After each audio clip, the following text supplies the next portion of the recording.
Good evening, everyone. As we start, please join me for a word of prayer.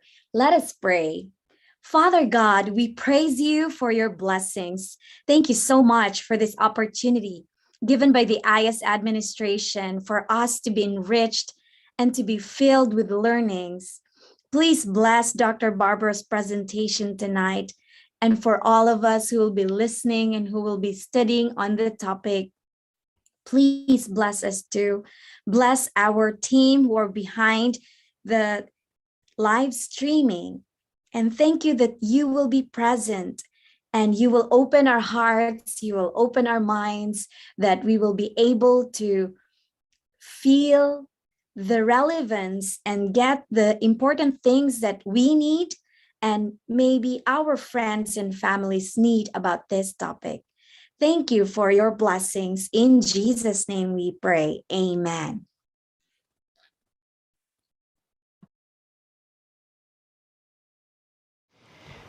Welcome to the Adventist International Institute of Advanced Studies President's Series.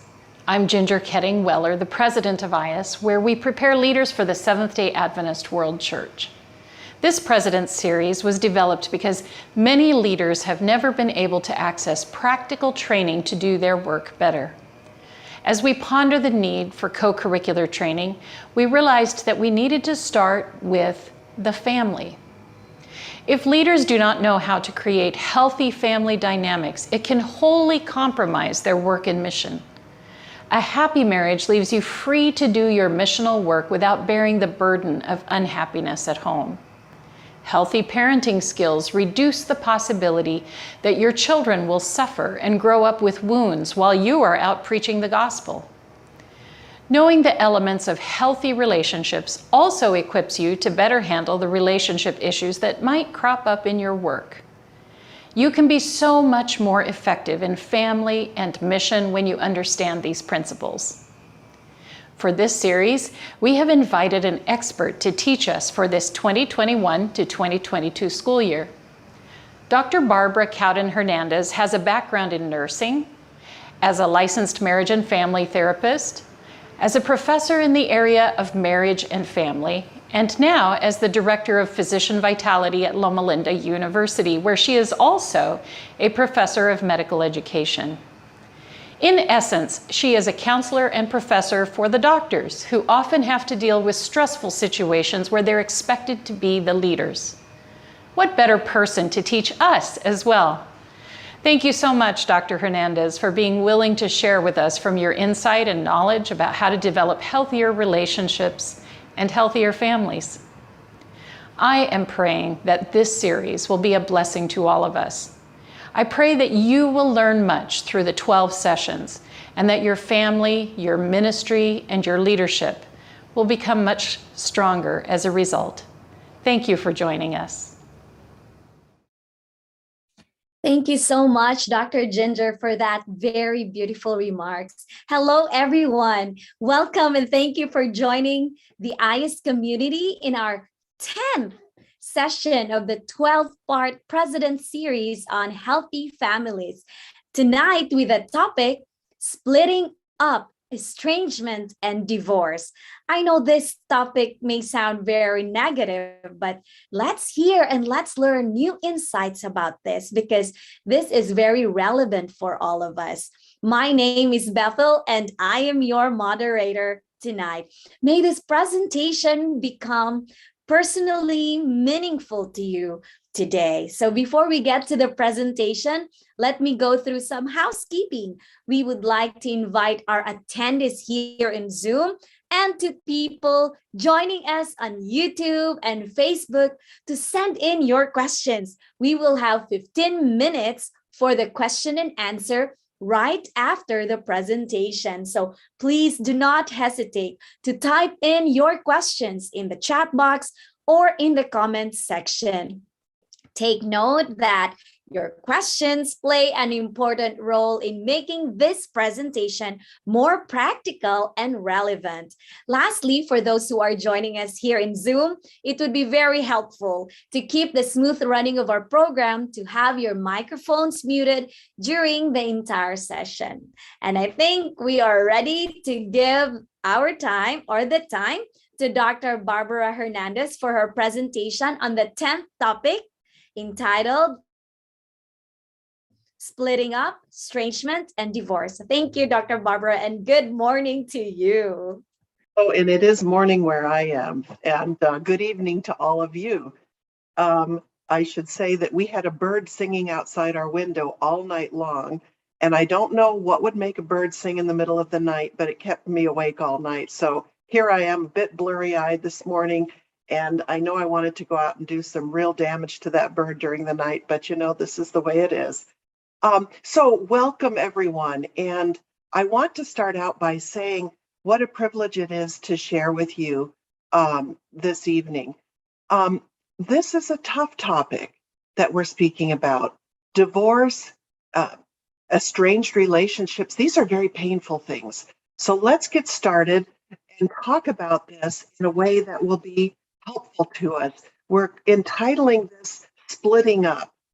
And I wish that this were not a reality in our world, but it really is. So let's just take a look here and see what we have to talk about.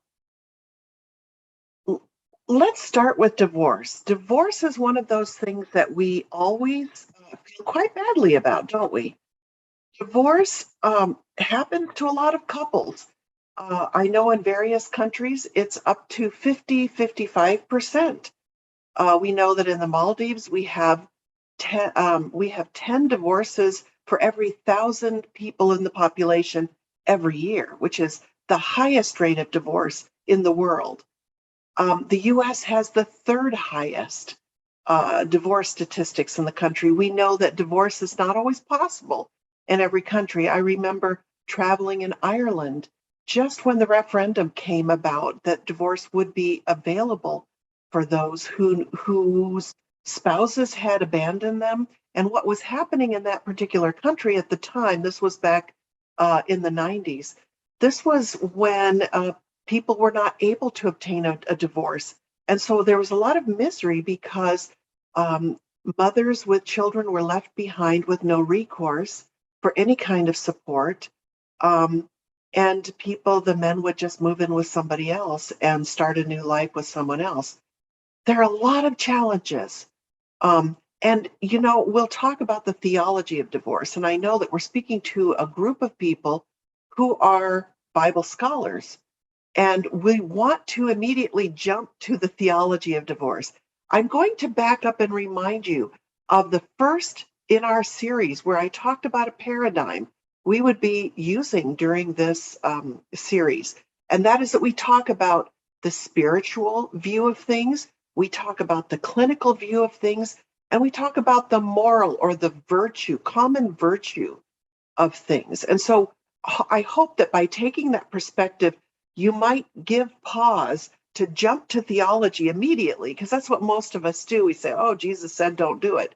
But let's pause and look at this as an entire phenomenon.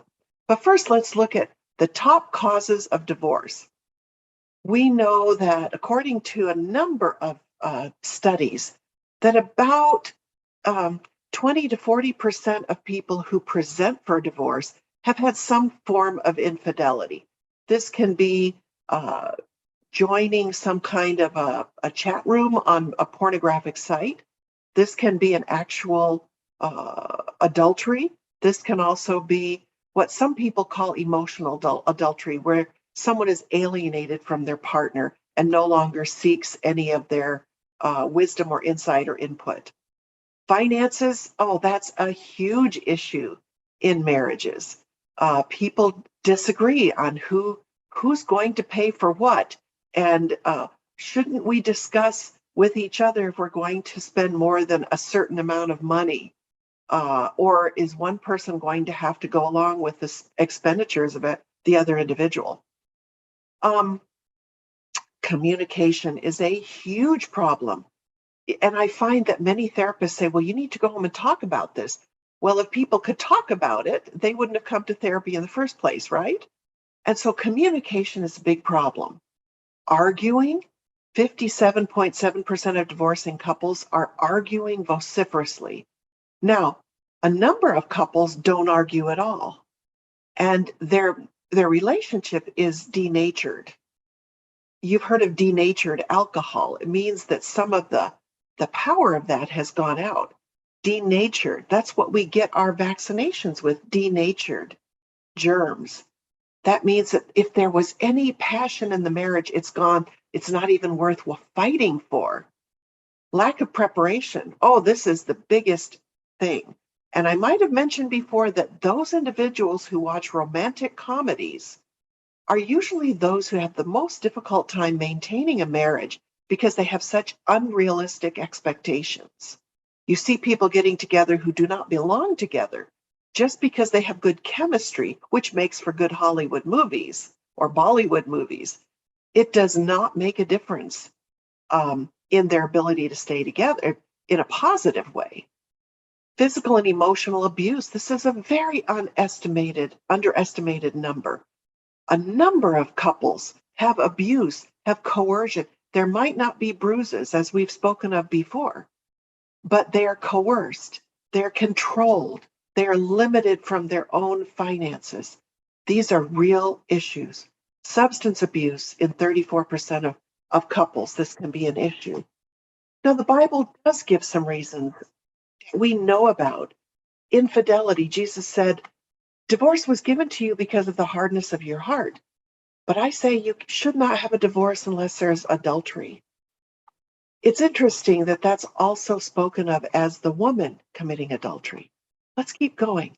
In Corinthians, 1 Corinthians 7:15, this is where you have a believing spouse and an unbeliever spouse. And Paul, the Apostle Paul said, if the unbeliever leaves, let it be so. Let the brother or sister is not bound in such circumstances, i.e., to stay married. I think we need to pay attention to the last clause of this verse. God has called us to live in peace. This is a general principle. He has called us to live in peace. Now, 1 Timothy also says, he talks about abandonment. If anyone does not provide for his relatives, especially for his immediate family, he has denied the faith and is worse than an unbeliever. So let's cast a broad net. When we think about divorce, Jesus said it is a possibility. There are reasons the Pauline apostle said we should consider that. Timothy says, if you're not taking care of your family, you're worse than an unbeliever. I want to also talk about abuse. Abuse is a violation of the covenant of marriage. You remember how Jesus said, I have come to give you life and to give it more abundantly. An abundant life is not just referring to your relationship with God. It's also referring to the life we live. The Bible says we will have trouble in this world, but be of good cheer. I've overcome the world. But it does not mean that our lives should be a contest to see how much we can abuse we can tolerate. Now, should members cut off other members?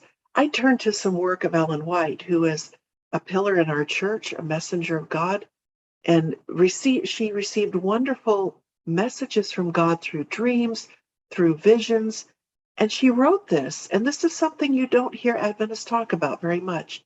First, I want to share this one statement that came from the Review and Herald, which was our church magazine, clear back in 1886.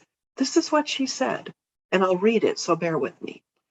Frequently, a man who is entirely ignorant of the wants of one of the opposite sex, of the treatment she should receive, takes her under his supposed protection when his influence and his temperament are to her a desolating hail.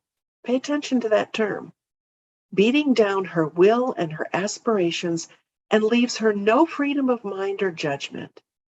Ignoring her personal rights, he becomes unkind and authoritative. Her individuality is lost in his, and she becomes the slave of his caprice and passions, as though she had naught to do but to obey his whims. He may even quote texts of scripture. Do you know anyone who does this? He may even quote text of scripture to show that he is the head and that he must be obeyed in all things. He feels that his wife belongs to him and that she is subject to his order and dictation. But who gives him the right to thus dictate and condemn? Is it the law of God which commands him to love God with all his heart and his neighbor as himself? No, there is no moral and religious defense for such unjust authority. Strong words for someone who would completely bully and make his wife miserable, a slave of his caprice. So this is talking about when men do this, but men are not the only ones who do this. She wrote another piece. This was in a volume called Testimonies on Sexual Behavior, Adultery, and Divorce. This is a compilation. This is in regards to a man who was living with a wife who was really problematic. And again, I read this very lengthy piece.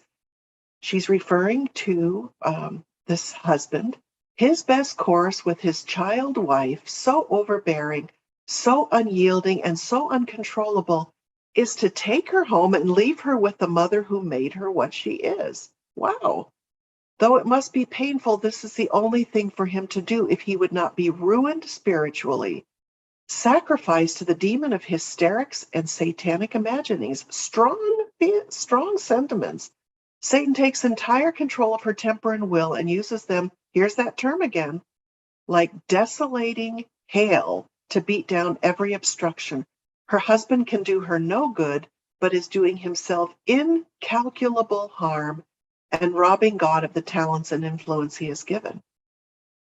Until Sister D, his wife, shall learn her place and duties as a wife, it will be best for him not to be connected with her in any way.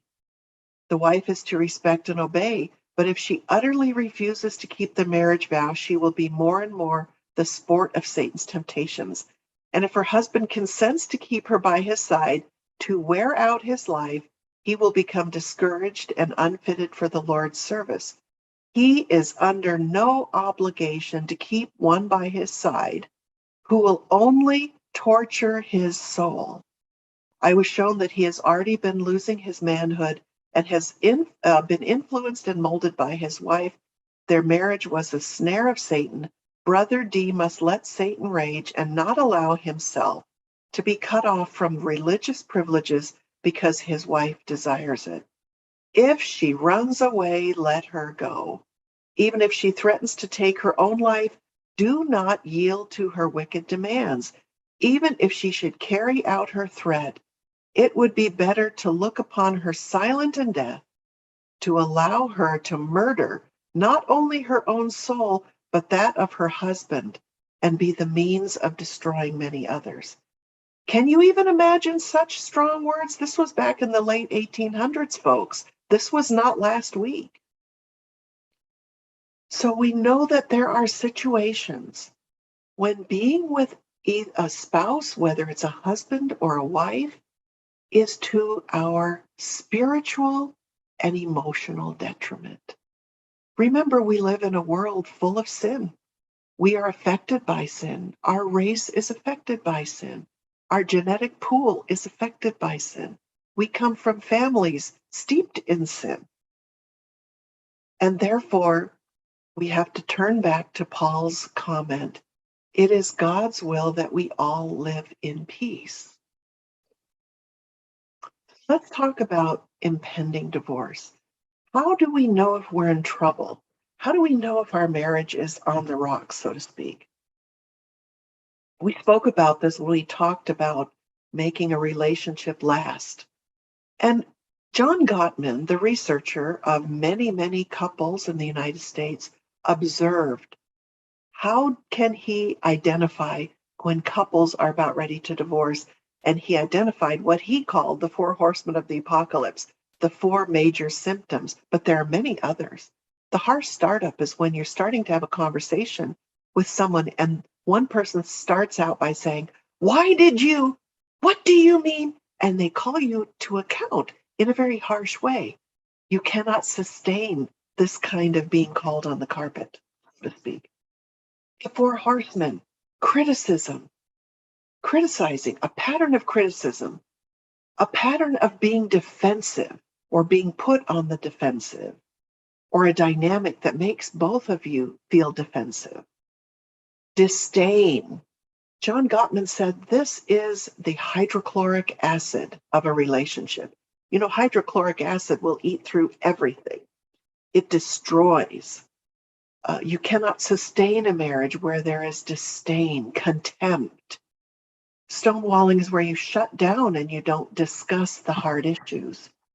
Emotional flooding, where you become so overwhelmed when you try to have a significant conversation that you cannot have a discussion. Either you burst into anger, or you burst into tears, or you shut down.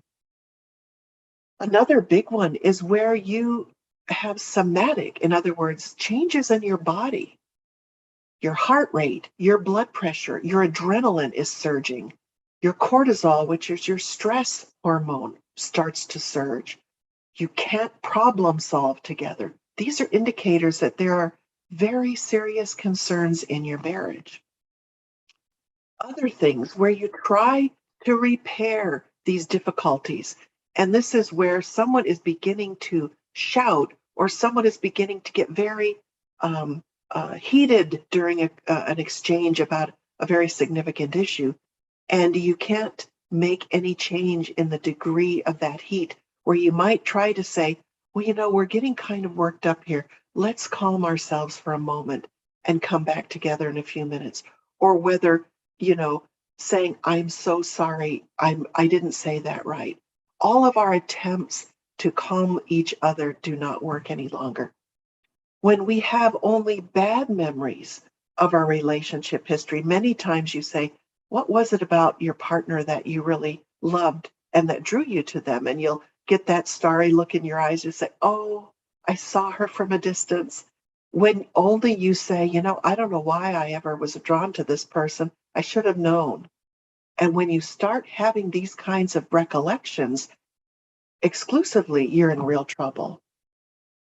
When we turn away from our partner, when they try to get us to engage with them and there's no response from that other partner, when there's lack of engagement, when there's nothing that you do together, you have what we call parallel activity, where you do your thing and I do my thing, and you never come together and enjoy times together, doing activities together, where there's a lack of gentleness, sensitivity, perceptiveness, empathy, and consideration for each other. Are you starting to see that this can be very difficult and painful to live with when you have that diminishing trust and a diminishing commitment to look out for the well-being and the best interest of your partner?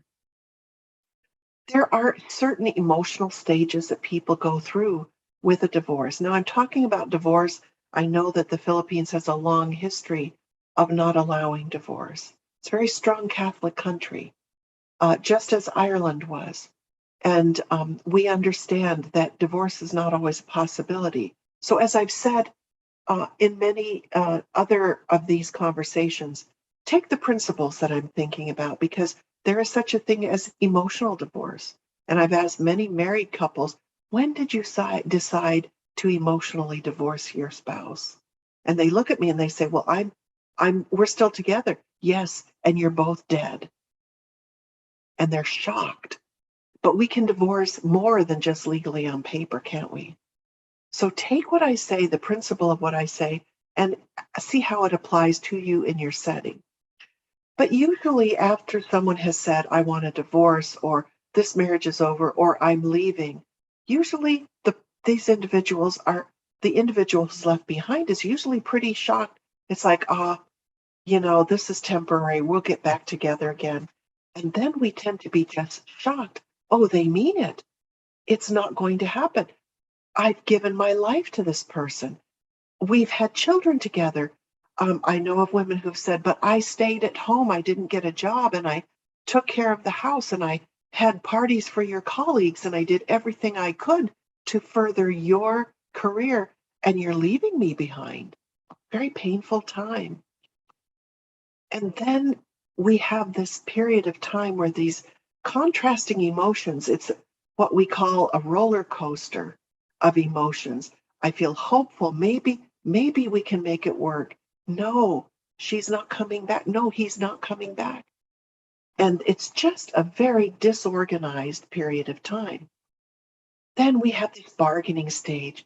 Well, would you come back? Would you consider staying together if I lose 50 pounds, if I stop this affair, if I start cooking more, if I change my career, whatever it is, would you consider? And people try to make things work. They try or they consider or they make offers or bids for what they're willing to do. And at that point, they realize that it's not going to work out and they're left behind. There's a real nosedive in emotions. Oh, it's so painful at this point. And then there's that letting go, realizing it's not going to work. I must move on.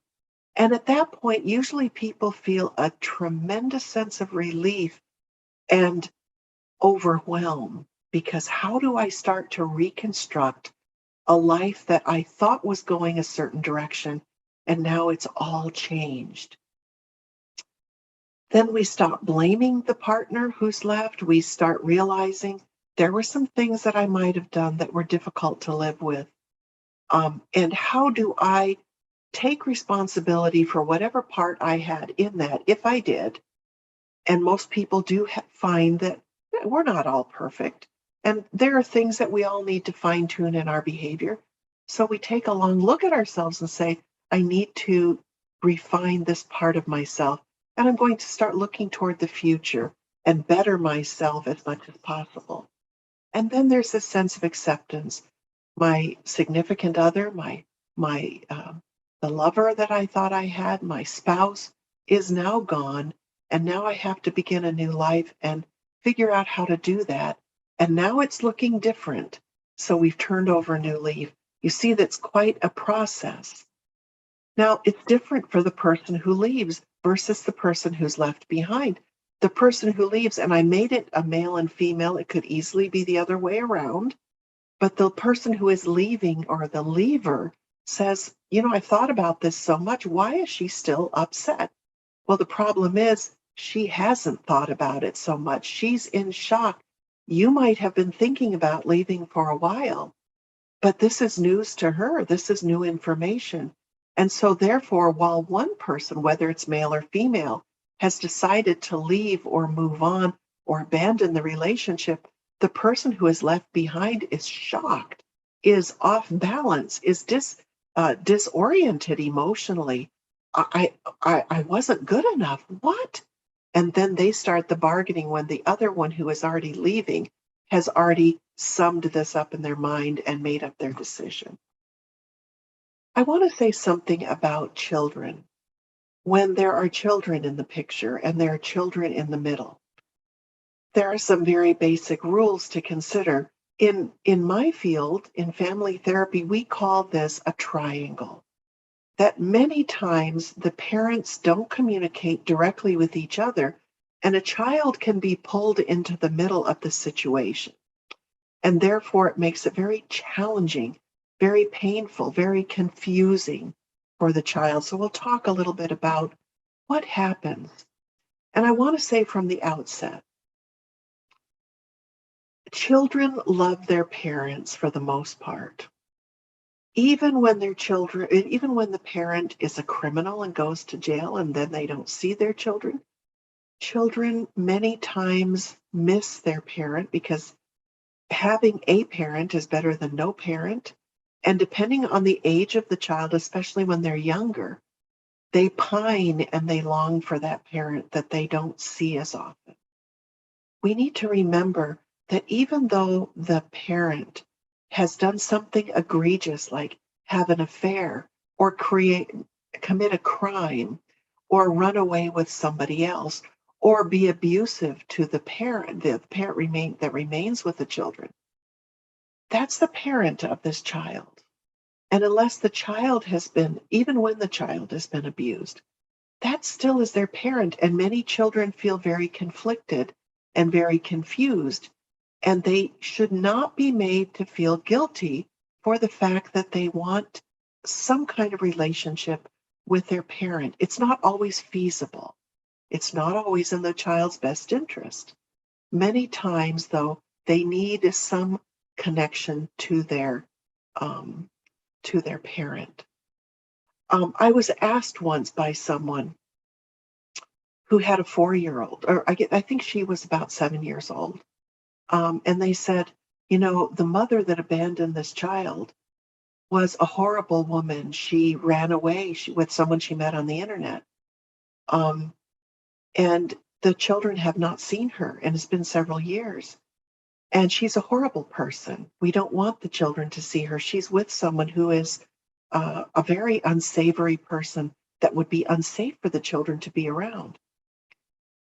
And this particular father that was asking me this had remarried, and the new wife in the family had made a wonderful home for this family. She had given a real sense of predictability.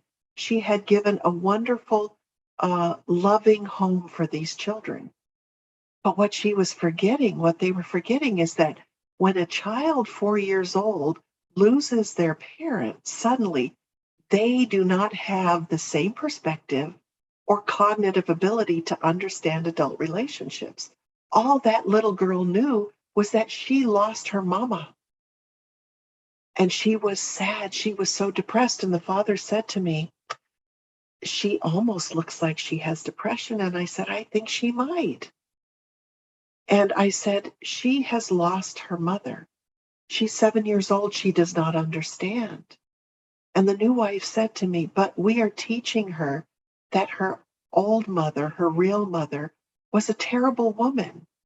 And she said this statement. She said, we are helping her find her identity in Christ.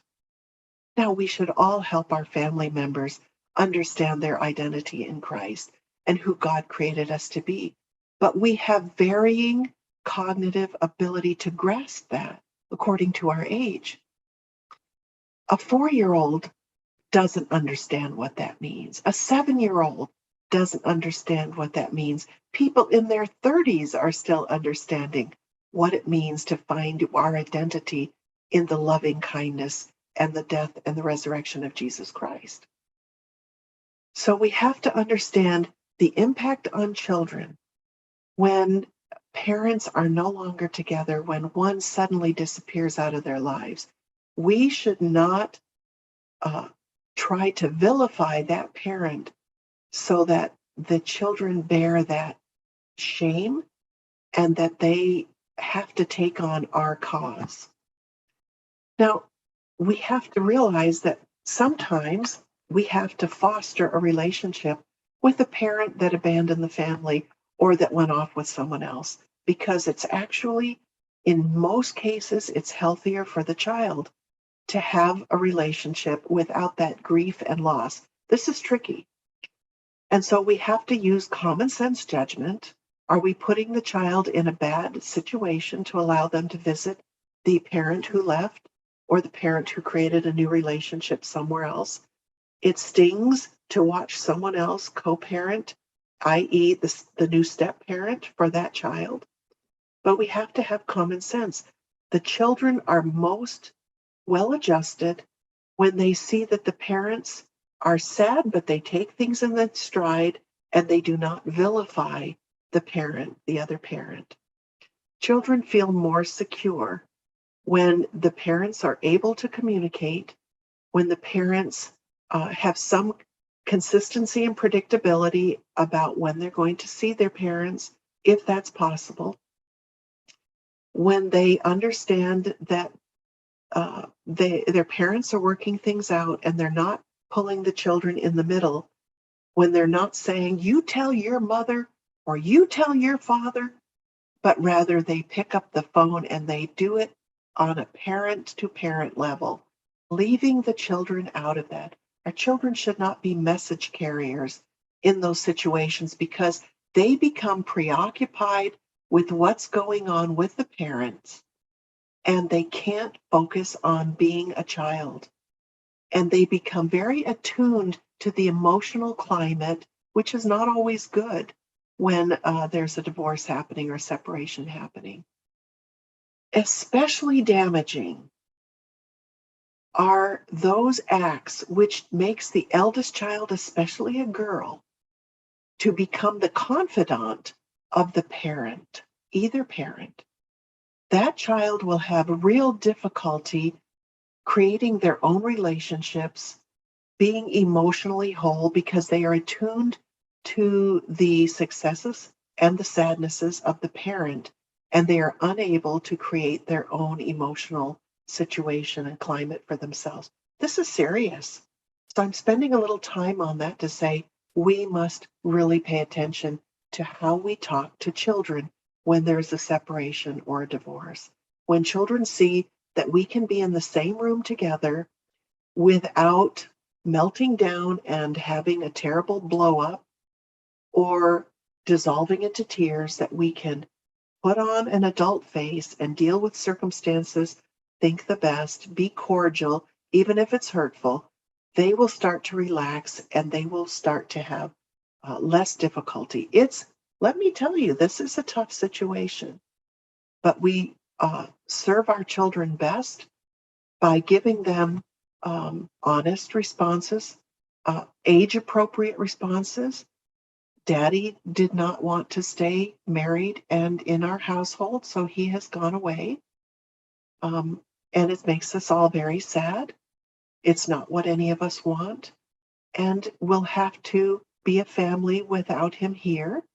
But let's see, maybe sometime you'll get to see him.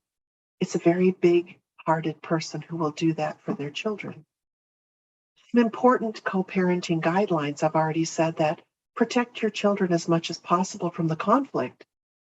So don't talk about your hurt or your angry feelings to your children. They do not need to be preoccupied with that. It's simple to say, it makes me hurt, it gives me a sad feeling, but you know what? God's going to take care of us, or we'll move forward, or we have each other, whatever it is. Make the child's well-being the priority in your behavior. So again, we are called to be the adults, not to pout to our children, not to make them feel responsible in any way. Never use children as messengers, as I said. That puts them smack in the middle. Sometimes children will be harmed or threaten to be harmed just to get back at the other parent. You never want to set up this kind of situation. Unless children's safety is jeopardized, encourage a positive relationship with the child and the other parent. You know, my mother used to say something that was very wise, and that was, the truth always floats up to the top of the river, up to the top of the lake. And as children get older, they start to understand some of the dynamics. They understand that you are not perfect if you were left behind with them, but they also understand that neither was their parent who left, who seemed to be the hero. And so we have to trust that over time, they will look back at how we conducted ourselves and how we encourage them to have a healthy existence. And they'll appreciate that. It will be better for their emotional and spiritual health when we do that. Lastly, use a peer for your support, not your children for your support. Adults need adult support, not support from your children. So as much as possible, unburden your soul to an adult, but not to your children. Some things when you have to communicate with an estranged partner, a spouse, a former spouse, or a partner. Make sure that your conversation is centered on your children, on their best interest, that you're cordial as much as possible, that you thank them for setting up circumstances either to pick up their children for a visit or that you thank them for or you say, Bobby had a wonderful time with you last weekend. Thank you. I was so happy for that. Also, avoid making demands as much as possible. Request things. Invite. How would it be if we tried this? Or if you said, there's a ball game that I want to be able to attend. I know you are with Bobby that weekend. How would it be if I came and I sat across the stadium? So make sure that you approach and respect. So as much as possible, as Paul said in the Bible, live in peace. If it's going to be World War III, to be in the same place, make sure that you very graciously step out and step aside. Commit to having each other informed about the wellness of your child as much as possible, and quickly relieve stress in the moment when you're able to do that. If you have a child that spends some time with one parent and some time with another parent, help the child understand what to expect when they're going to get a visit. And we know that unfortunately, many times a parent will promise to visit and they don't show up, which is very, very painful and damaging for children. And so it's important that you also say, we're not sure, but maybe we'll see mommy or daddy, maybe we won't. And to plan something that if they don't show up, we're going to do this special thing. So at least there's something to look forward to if the parent doesn't show up. Allow your child to have their own relationship perspectives on you and the other parent. And that's painful. They might be angry at you. They might blame you. They might hear the other parent who abandoned you say, well, they said you're such and such. The person who left might not play fair. And so it's important that you say, well, that's unfortunate. Or to say, well, one day that might make sense to you. Or I understand that this is upsetting to you. But for you to suddenly start vilifying the other parent is not the way to go about this either. Establish a special routine for when your child comes back from a visit and give them a little bit of time to adjust to being with you again. I think it's a bit disorienting for a child to move between two households.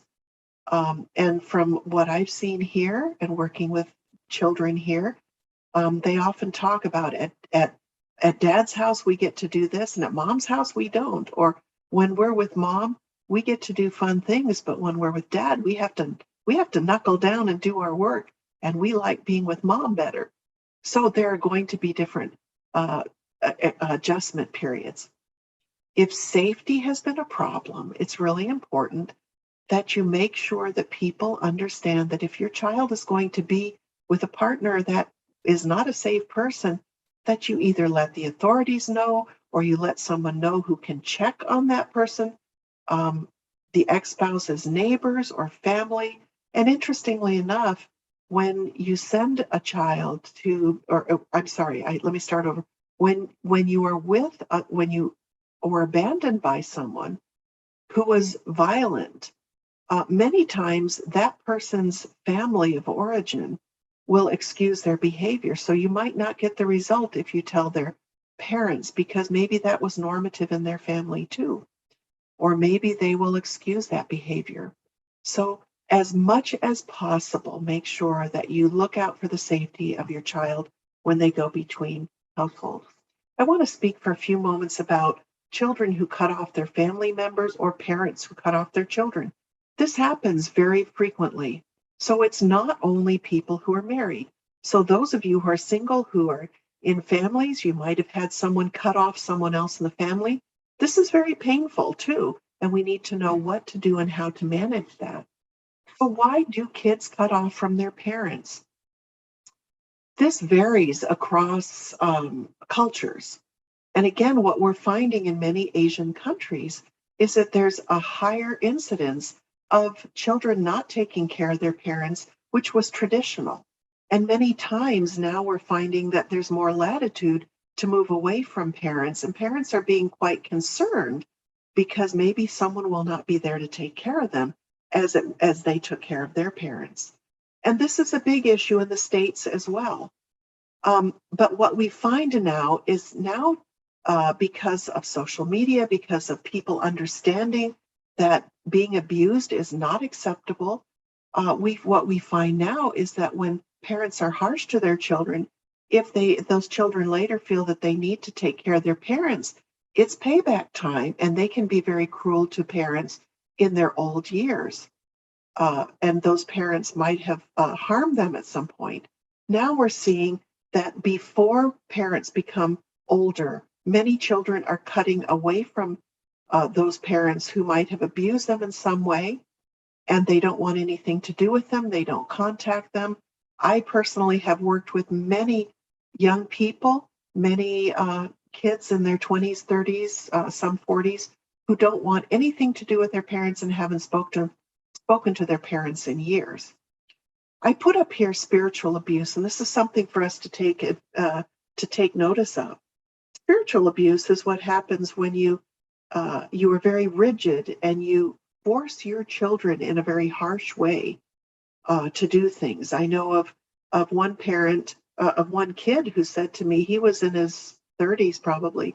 He said, if I didn't take communion at church, I would get home, I would be beaten. So again, how spiritual abuse and calling on the name of God and abusing our children in the name of God. I know of an evangelist who was a very famous evangelist from another continent, who his daughter told me of when he would come home from these long evangelism travels, he would beat her until she was senseless. What did that say about God? What did that say about faith to her? So she wanted nothing to do with anything about God or him or anybody in the family. And she cut loose, and she had nothing to do with her family ever again. These are dire circumstances. Mental illness can also lead a parent to neglect or be indifferent toward their child. And some people cannot tolerate some of the mental health consequences of that. When children adopt a lifestyle or a different religion, or many times, and I hear this all the time, my mother hates my wife. I hear this all the time, and has made my wife's life a living hell. This is serious, especially when it happens when people are very abusive to their in-laws. And these are people of faith. What does that say about faith? What does that say about their walk with God? It's certainly nothing that would encourage a relationship. So if we, as we say here in the States, put your money where your mouth is.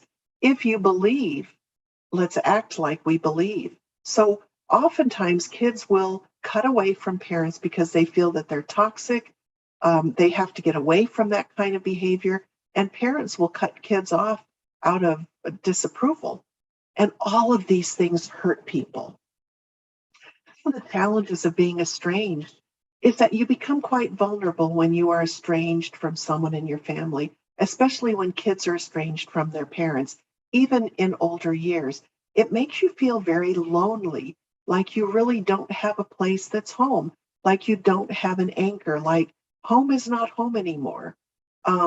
And so you find that people are reaching out and involving themselves in relationships that are not very useful or very helpful to them, because they'd rather have some attachment than no attachment.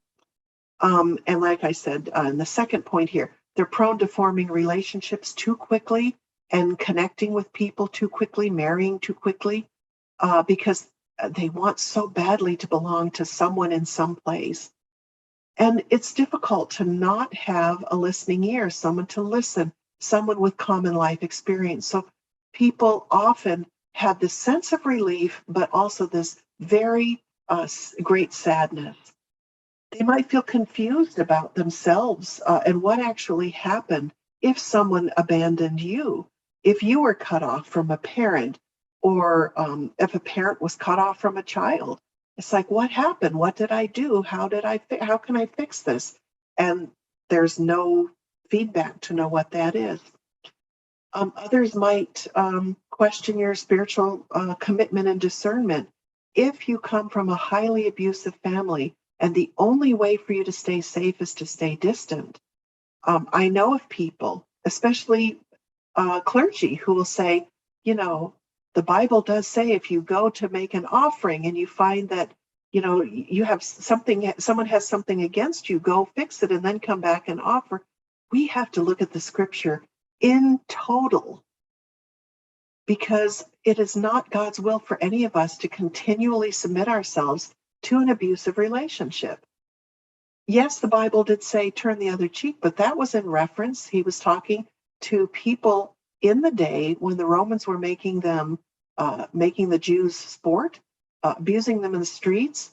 And at that situation, politically, Jesus said, don't fight back. This is not that when we're in a relationship, we should actually be turning our cheeks and be smitten on both cheeks. You can't do anything about being misrepresented by your family or your ex. Some people have real finances problems. Other people get taken advantage of very quickly. So what to do if you're estranged? Very quickly, you can write down your feelings. You can make sure that you don't have a lot of time that you're stuck by yourself. I was single for quite some time in my younger life, and I always had people in the house for meals, and it gave me good activity. I was not alone. Become involved in church. This is where the church helps. Make sure there's something that people can do, collecting the offering, holding a church office. You can also make a list. What are the benefits of me staying separated from this person? What are the benefits of me reconciling with this person? We have to be smart about these things. Meditate, pray, exercise every day, and set goals for the future and start working toward them. And realize that God does not define you like by what someone else does to you, whether you're a parent and you're estranged, whether you're a child and estranged. You remember in some of the minor prophets in the Bible that God said, you are not punished for what your father does. You're punished for what you do. And the father is not punished for what the son does. God sees us as individuals, even though we identify ourselves many times according to our family. I'm going to move past this just in the interest of time. These are some people who found themselves by themselves, and they filled their time with worthwhile things. The man up in the corner is David Deutsch. He's called the intensive care unit grandpa, and he was a widower. His wife died, and he thought, what am I going to do with my time? So he began volunteering at the local hospital, and they needed someone who would come in and hold the babies when their parents couldn't be there. So he would come in and just hold the babies and rock the babies, and he became ICU grandpa, which was lovely. And he did that for many years. Lillian Weber I think she might be 100 years old now, but she made a dress every day for a little child. And she sent bundles and bundles and bundles of dresses to the African continent because she had heard at her church that some little girls couldn't go to school because they didn't have anything to wear. And so she did this for years. She said she was up to 840 dresses at the time this picture was taken. We have people down below who work in a soup kitchen, feeding the homeless, feeding people who don't have money, making sure that they do acts of kindness. You can always read to children in a school. You can involve yourself in places where you are given positive feedback, but it also gives you a sense of value. I'm going to move on. If you want to take a picture of this slide, you might do that. So if there's abuse in the family and you've separated yourself, how do you honor them? It doesn't necessarily mean that you have to be next to them all the time. How to help. I'm going to go through this as well. Forgiving does not mean forgetting, and let's put that out of our lexicon. We shouldn't just forgive and forget. Jesus could do that. God can do that because he's perfect. We live in a sinful world. We don't want to continually subject ourselves to danger. And so while we should always give the greatest latitude and charity and grace, we need to be mindful that there could be harm and we have to be smart about things. Forgiveness is not a gift for your abuser. It is a gift of freedom for you. So when you're able to forgive, you let go of all of that pain. God expects us to exercise forgiveness, but it is not an event. It is a process. And every day we make a determination to forgive. It does not mean you should be silent and never tell anyone what happened. But if you do, that you have some charity and grace with that. Now, for those who are pastors and clergy, a simple rule from medicine: when a patient is bleeding profusely, it is not the time to explain the body's clotting mechanism. Now, I work in a school of medicine, and this is common sense, isn't it? When septic shock is occurring, that's not the time to explain germ theory. That's the time to do something else first. So when you're a clergy member and you're called and there is a separation, we can't start talking theology. We have to deal with the emotional devastation first. There is a time when we can, after walking with people, after supporting them, we shepherd them. And after some of that shock wears off, that is the time afterward to start talking about theology. First, we are a shepherd. First, we deal with the pain. Jesus always went to the pain first, if you remember. As they get more stable, then we discuss the theology of the behaviors. So how can the church or pastors help? Again, you might be called to serve both parties in an estrangement. Do not carry messages back and forth, because you're actually hindering that couple from talking together. That is for them to do. You have to stay neutral. You have to be clear. I will not divulge what we talk about. I will not go to the other person and give them messages. That is not for me to do. That is for you or someone else to do. I'm here for spiritual ministry to help you. The minute you start taking messages back and forth, you become part of the problem. So don't do that. Provide a place for people to fit in. Give such people who are estranged church responsibilities. And many times we say, oh, this person is divorced. Oh, they should be removed from fellowship. That does not help anybody to remove them from fellowship. We do not know the circumstances.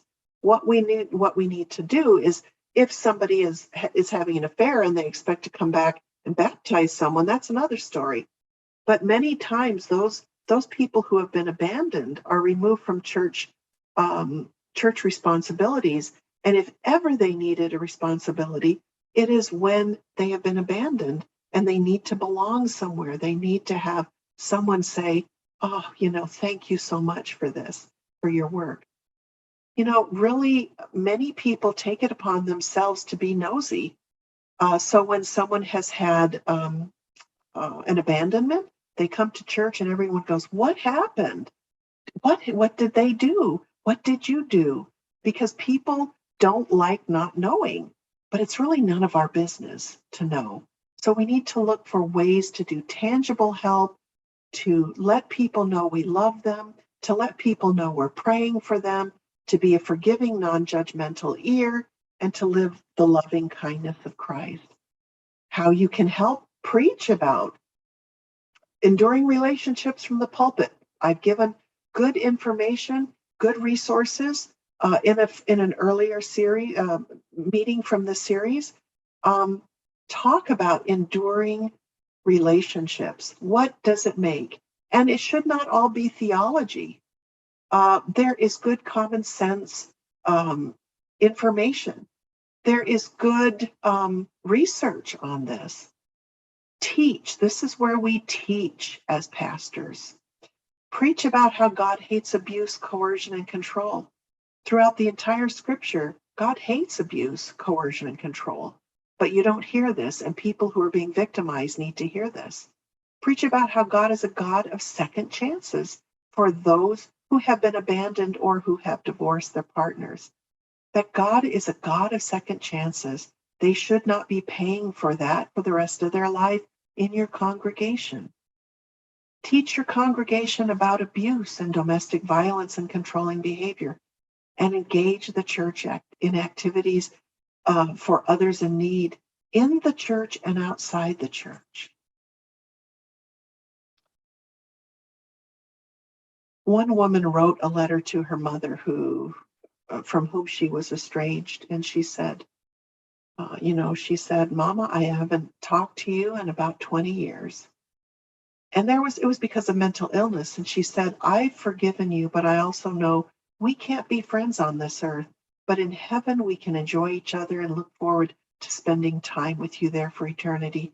We'll pick up where we left off and all the pain will be forgotten, and we will both be new and able to love again."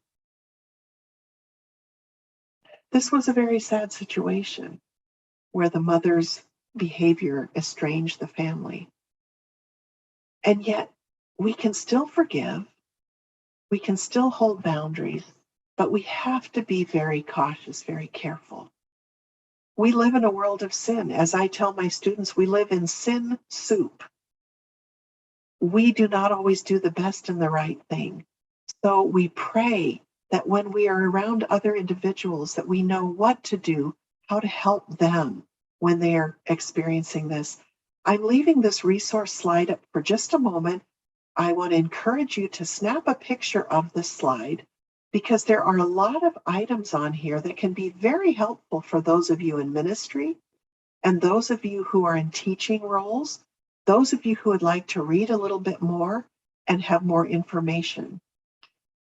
So I'll give you just a moment if you're interested to snap a picture of this slide.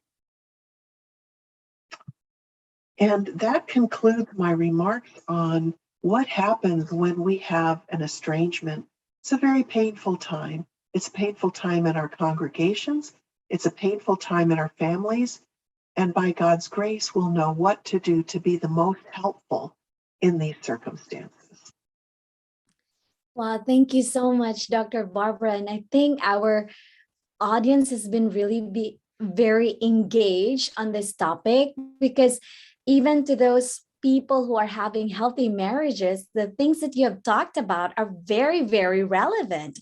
And sometimes we have emotional divorce and we think it's normal because we're married, it's like this, but the awareness that you have just given tonight is really very important. So I would not delay, but give you the 10, actually 11 questions that are thrown to us this evening. So I hope you will have time, because all the questions are really very important. So allow me to share. Let me pull those questions up in the PowerPoint. I'm very excited to hear your answer to this question. So let's have this. So first question is, this is a very sad story, but it happens from a continent. Recently, a gospel artist in my country died from domestic abuse. After her death, her colleagues and friends started speaking up to insinuate that they knew about the abuse and tried to help her leave. The question is, how can friends help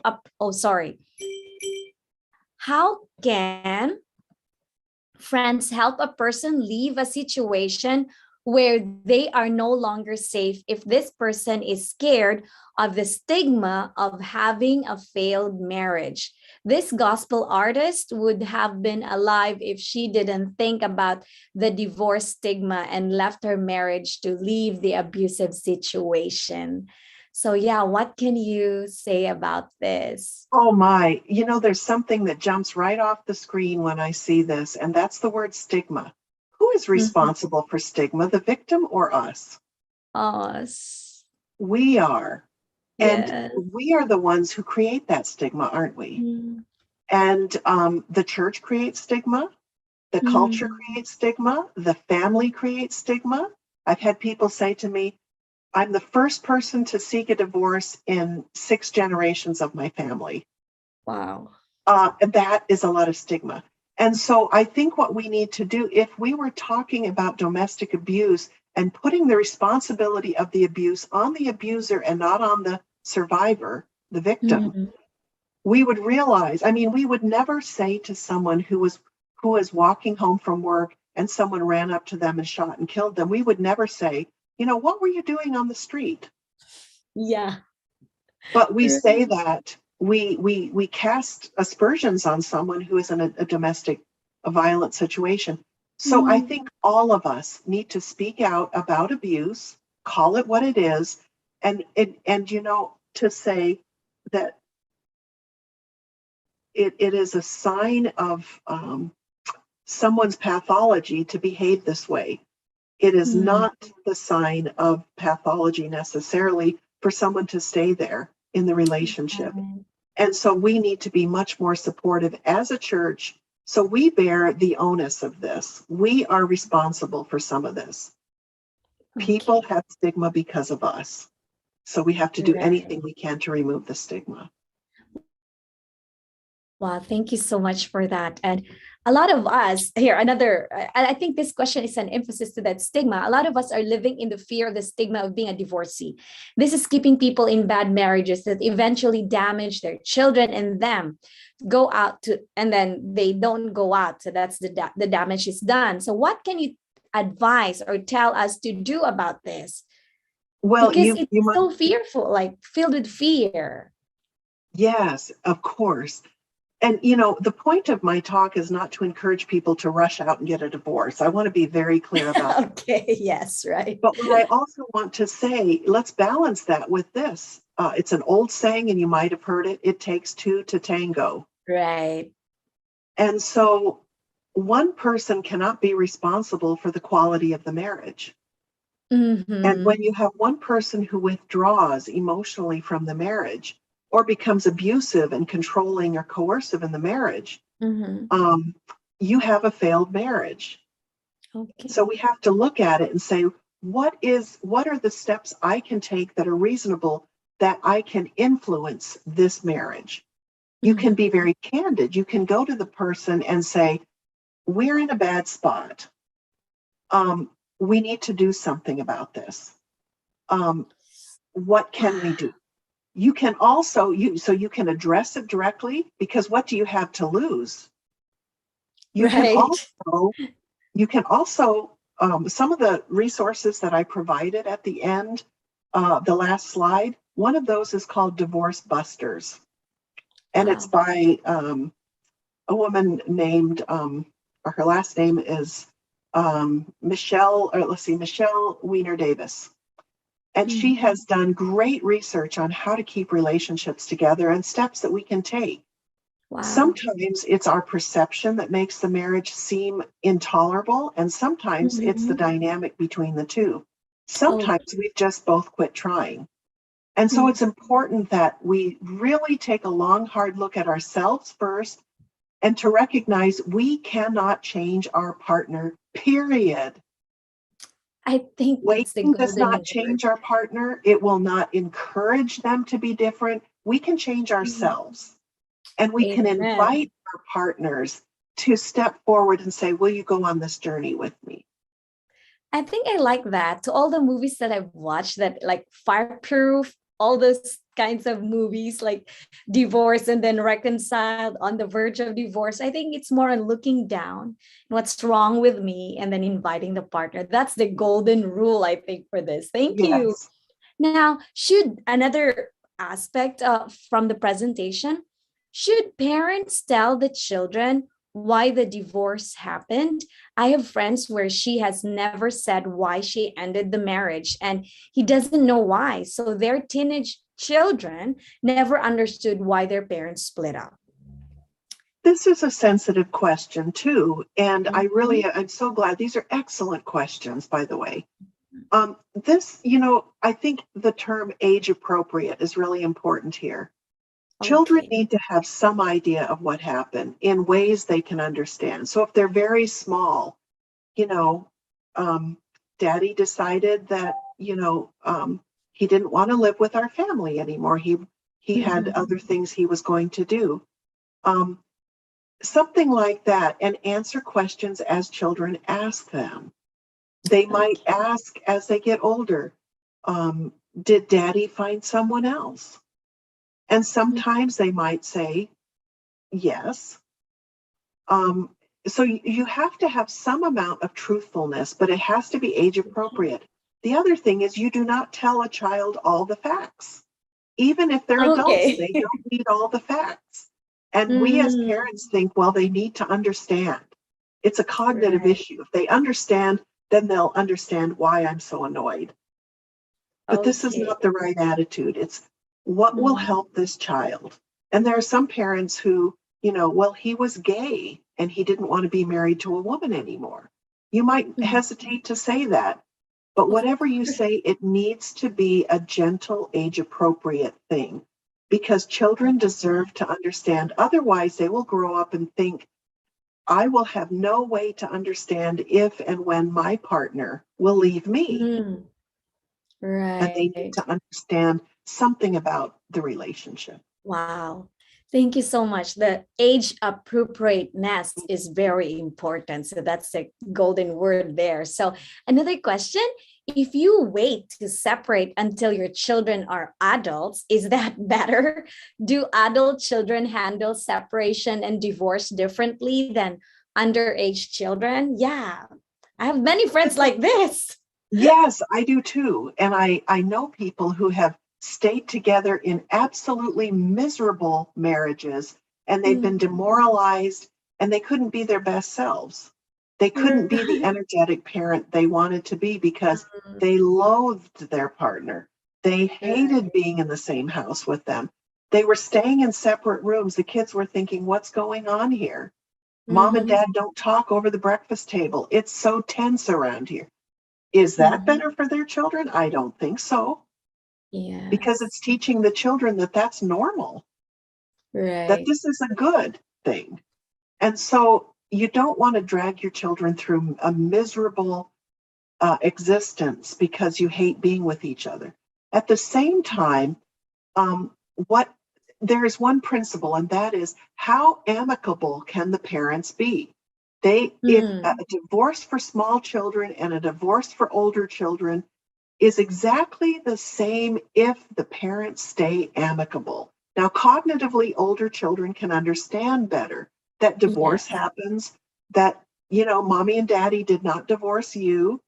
They Mhm, divorced each other. We're still a family, but we're just a different configuration. They can mm, understand that cognitively. Small children don't get it. They just cry because they right. miss their parent. But when they understand that because of the behavior of the parents, there's no contention and strife, they do much better. Mm, So think cautiously about that. I think so. Thank you so much. Those are very beautiful. Now, another point.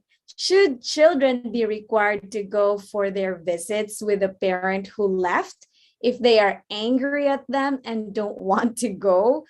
How should a parent handle that? This This is is good. so difficult, isn't it? Yeah. In the US, there's a rule, a law that says, and it varies by state in our country. We have Mhm. 50 states. So each, there are different rulings in each state, but after a certain age, the child is not required to go for these custody visits, for weekend visits, Oh. or they're not required. And so there are times when children are furious with their parent who left, and that's understandable. I think that it's important, and it costs something emotionally for the parent who's left behind. But I think there are times when you have to swallow your own feelings and try to process that anger with the child and promote a healthy relationship with that child and their parent. And Mm, it hurts to do that because you're angry at them. But to be right. able to say, tell me, why are you so angry at daddy? Can we Mm, talk about that? Help me understand that. You know, and to wow. teach them what they need to know, and to be able to say, when we're angry, we talk about that with each other. And you demonstrate that by talking with them. Now, if they're angry at the parent because they've been abused by the parent, that's a whole different story. If the Mm, parent is being super unreasonable and not allowing them to do anything or is treating them in a less than kind way when they're visiting, that's another issue. But a parent should be able to sit down with the child, even at cost to themselves, and say, let me help you with this, because that's really the goal. We want to work in the best interest of the child. Wow, I like that. And you really talked it out with a child, although you have your own issues in your heart as Yes. your partner. That's very important. Another question. Most of the time, friends who give advices to, this is on another side of the presentation. Most of the time, friends who give advices to abused friends are looked upon as trying to destroy their home. How can these friends deal with this? Yeah, I mean, in my culture, in my context, this is very prevalent. And many people, when they see abuse and they call that abuse, then they are, tagged as, oh, you're destroying my home. Well, the home is already destroyed, isn't it? Yes. So let's just be clear about that. The home is already destroyed. Mhm. The climate in the home is already destroyed. But we Yeah. also spoke about this when in the presentation I gave about violence when Right. relationships go horribly wrong. And there is a cycle of abuse that occurs. And we have the tension building cycle, the tension building stage where we know some abuse is going to happen. And we know that the abuser is getting a little bit tense and edgy. You feel like you're walking on eggshells. And then there's this terrible abuse. And then everyone's confused. And then there's this period that's called the honeymoon or the reconciliation phase. And Right. usually during that phase, if you say anything to that couple, they think you're a home wrecker. Right. Home wreck. When you're in that tension building phase and you say to that person, wow, we know what's going to happen. This is a cycle. And the next thing you know, abuse is going to happen. Can you make a plan? Can I help you make a plan? And then what's going to happen is he or she is going to come back and start giving you flowers and candies and courtship. And you're going to think, okay, this is the real person I married. And that is not. That is an attempt to keep you close. That is what most people who abuse, they do that. And so I think it has to do with giving the same message in every phase of that cycle. Wow. And it's also timing, right? Don't go to them in the honeymoon time, but go to them in those other stages. And I think this is very important to know of that cycle that is happening in the abuse. So friends who are having friends or abuse, know the cycle. Go back to the presentation that Dr. Barbara had before. Now, another question. Please speak about how to manage the pain when two of your family members are estranged from each other and you no longer have a whole family. How do you deal with feeling angry because it seems like they have not considered the pain they're causing to the rest of the family, right? This was a Yeah. point I wanted to make, yes, because when two people are estranged, it does destroy an intact family. And when two people are feuding, that's the end of the cohesion in the family. So the way to deal with that, there are a couple things. I think, first of all, we have to grieve what happened. And it is devastating to have this happen. It's very sad. And also to recognize that it's between the two of them and we shouldn't try to get in the middle of it and fix it. We should speak to both of them and understand what happened and encourage them to fix it, encourage them to deal with it, and tell them how it affects us. That it might feel justified for you not to be in contact with your brother anymore, but I want you to know that it also affects us because we can't have a family gathering anymore. And that's very painful for me. Now, if there's abuse involved and that person has separated because of abuse, you want to always say, I understand why this happened. And it's affected all of us. And it's sad. I'm so sorry you went through that. And it has really fractured the family as I know it. And it does make us angry. It does, but it should not be directed at the person who separated from the family because of abuse. or because of mental illness or something like that. I think what we have to do is write it down, journal. I think there's some wisdom in talking to a trusted, confidential person, whether it's a therapist, a pastor, a family friend, someone who will be confidential, that you can say the kinds of things that the psalmist David said, break their teeth, O Lord, break their teeth, Right.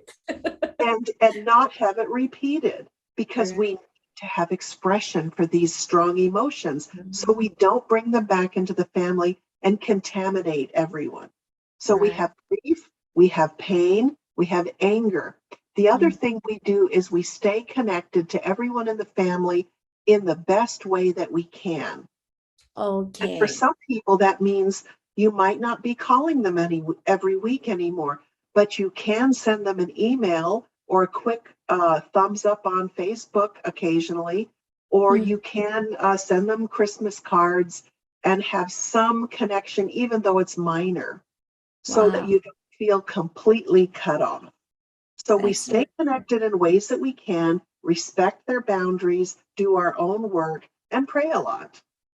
I think that's very beautiful. Respect boundaries and stay connected as possible in the very simple things we can. And of course, pray. Thank you so much. And here, I was pressured to testify in a child custody case, pressured. But I am friends of both the husband and wife who are divorcing. I felt very uncomfortable. Shouldn't we stay uninvolved at these times?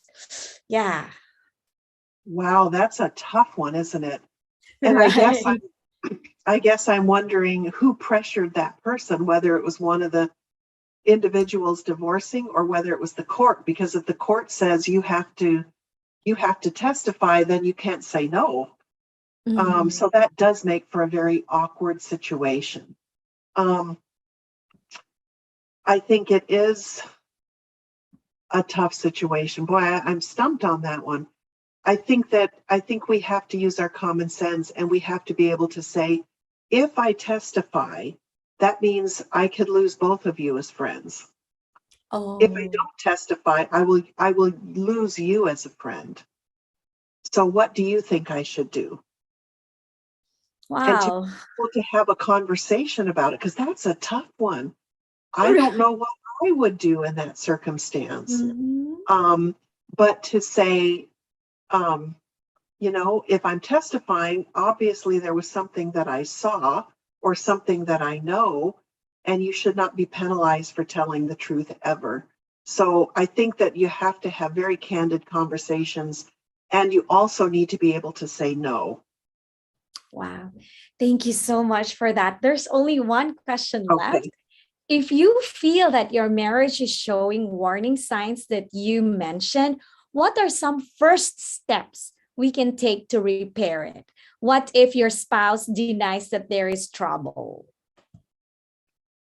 Well, that's a common finding because usually if someone says in the relationship, I'd really like to have more affection, that person will probably say, well, you're just so demanding, Hmm. and make it seem like there's something wrong with you. Wow. Or if you say, things just don't seem the way they were. Well, what made you think that we were going to be wildly in love our whole lives? So it's Mhm. always when it's turned back on you, that's a problem.